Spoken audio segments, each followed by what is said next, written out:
నమస్తే, welcome to 6 TV. Details చూద్దాం.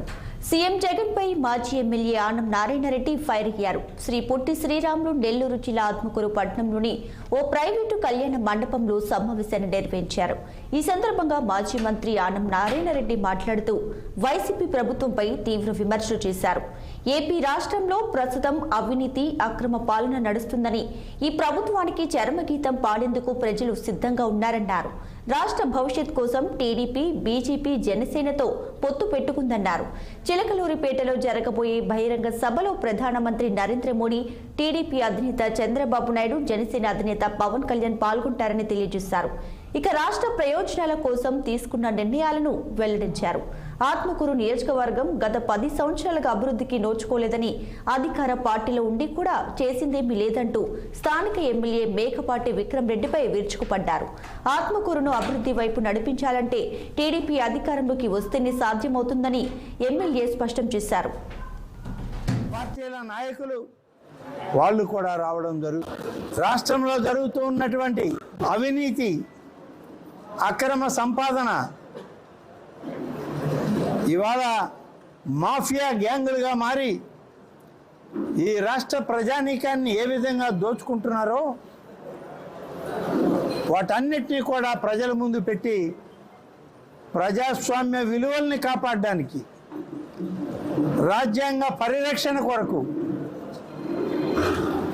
ప్రతి ఒక్కరు కూడా కంకణబద్దులై రేపు ఆ సభని దిగ్విజయం చేయడానికి మహానాయకులందరూ కూడా వస్తున్నారు.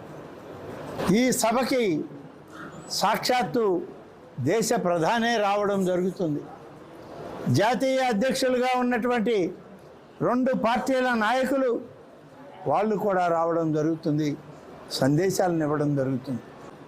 మన రాష్ట్ర భవిష్యత్తు, మన ప్రజల భవిష్యత్తు, రేపటి తరం యొక్క భవిష్యత్తుకి ఇది నాంది కాబోతుందని చెప్పి ఈ సందర్భంగా మీ ద్వారా ప్రజలకి తెలియజేస్తూ ఉన్నాను.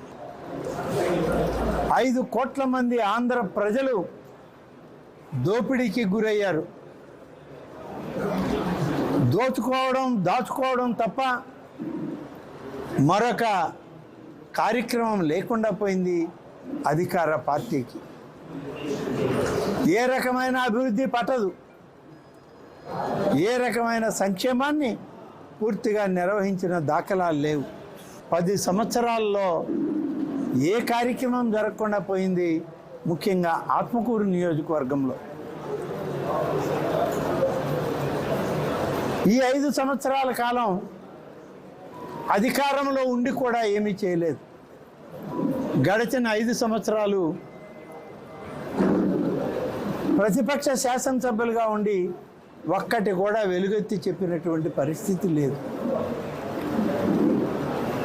మరి ఈనాడు తిరిగి పూర్వ వైభవం రావాలి అని అంటే, ఆత్మకూరు అభివృద్ధి నల్లేరుపై నడకలాగా సాగాలి అంటే తెలుగుదేశం పార్టీ గెలవక తప్పదు. తెలుగుదేశం పార్టీ రాష్ట్రంలో అధికారంలోకి రాక తప్పదు. ఇప్పటికే ఈ రాష్ట్రంలో తెలుగుదేశం పార్టీ, జనసేన, భారతీయ జనతా పార్టీ రాజకీయ కూటమి గెలుపు వైపు ముందుకు సాగుతూ ఉంది, విజయం వైపు సాగుతూ ఉంది. విజయ లక్ష్యాన్ని చేరుకో